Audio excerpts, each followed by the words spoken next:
Bismillahirrahmanirrahiim. Salaamullaahi calaykum waraxmatullaahi tacaala wabarakaatuhu. Halkan waa janalka YouTube-ka aynu ku leenahay ee xulka wararka.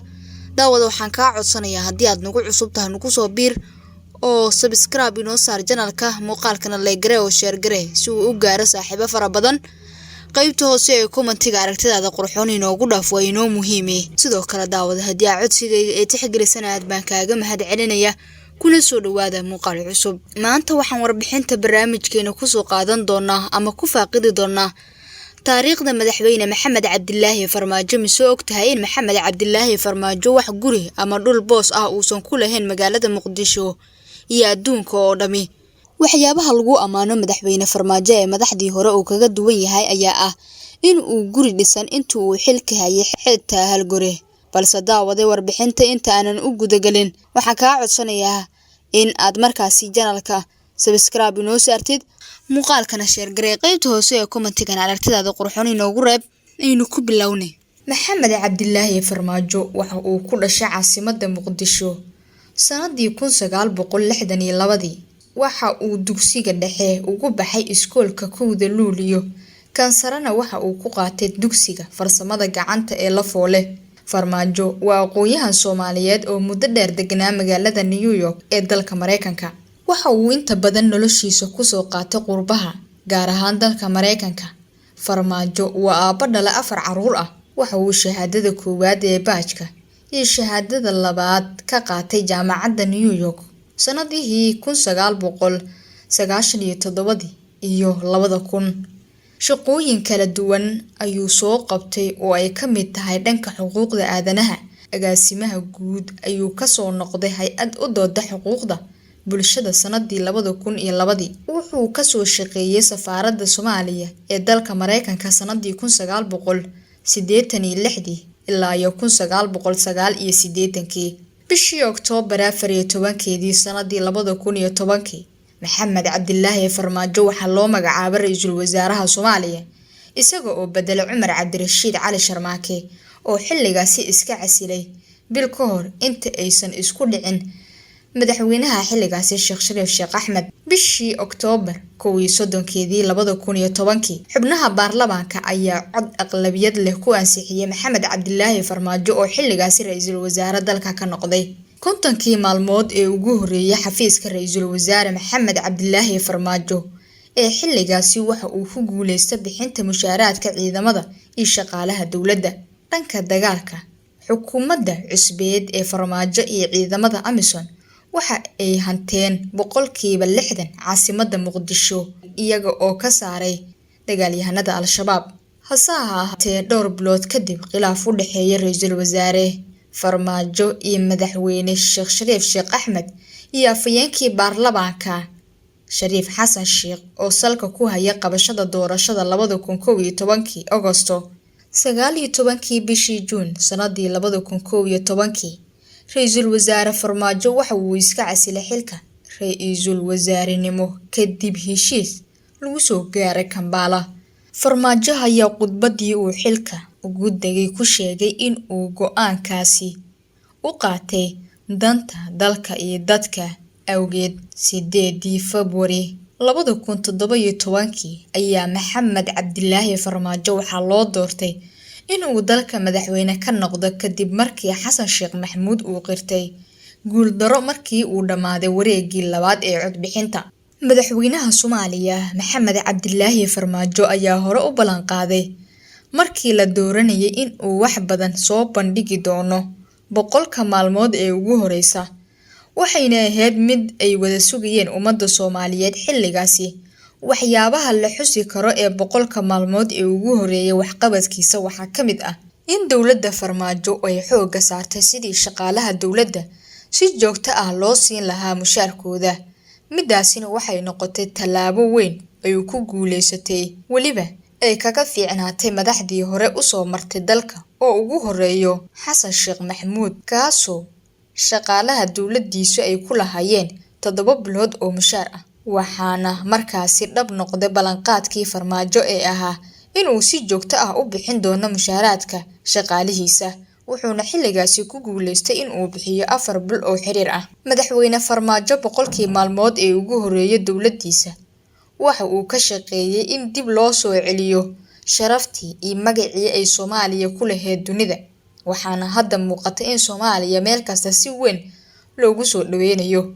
Dowladda Farmaajo ayaa ku guuleysatay inay xiriir wanaagsan la yeelato hay'adaha Bangiga Adduunka iyo Lacagta Adduunka si deymaha looga cafiyo Soomaaliya, waxaana shirkii London iyo midkii Carabta Soomaaliya looga cafiyay deymo fara badan. Dowladda Farmaajo ayaa ku guuleysatay in xafiisyada dowladda laga shaqeeyo waqtiga uu furayo dastuurka, waxayna midaasi noqotay ammaantii ugu weyneed ee loo soo jeediyay dowladda Farmaajo. Isla boqolkii maalmood ee waxqabadkiisa ayaa dowladda Farmaajo waxaa meel dhexe u marayay qorshaha lagu doonayay in dib loogu dhiso ciidamada Soomaaliya iyo amniga qaranka, waxaana Muqdisho kulan ku wada yeeshay maamul goboleedyada dalka iyo dowladda dhexe iyadoo lagu heshiiyay qorshaha ay dowladdu soo bandhigtay. Sidoo kalena waxaa arrintaasi si weyn u soo dhaweeyay beesha caalamka intii uu socday shirkii London lagu qabtay.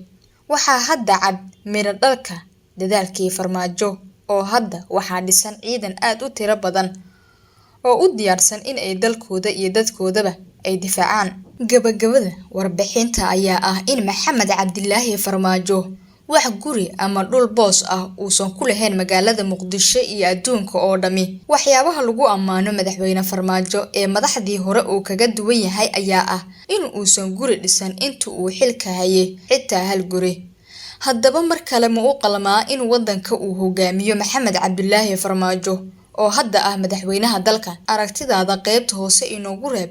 8 February 2017 ayaa Maxamed Cabdilaahi Farmaajo waxaa loo doortay in uu dalka madaxweyne ka noqdo kadib markii Xasan Sheekh Maxamuud uu qirtay guul daro markii uu dhamaaday wareegii labaad ee codbixinta.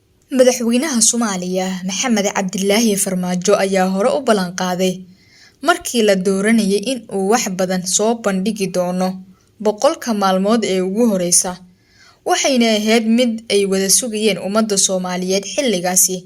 Waxyaabaha la xusi karo ee boqolka maalmood ee ugu horeeyay waxqabadkiisa waxaa ka mid ah in dowladda Farmaajo ay xoogga saartay sidii shaqaalaha dowladda si joogto ah loo siin lahaa mushaarkooda.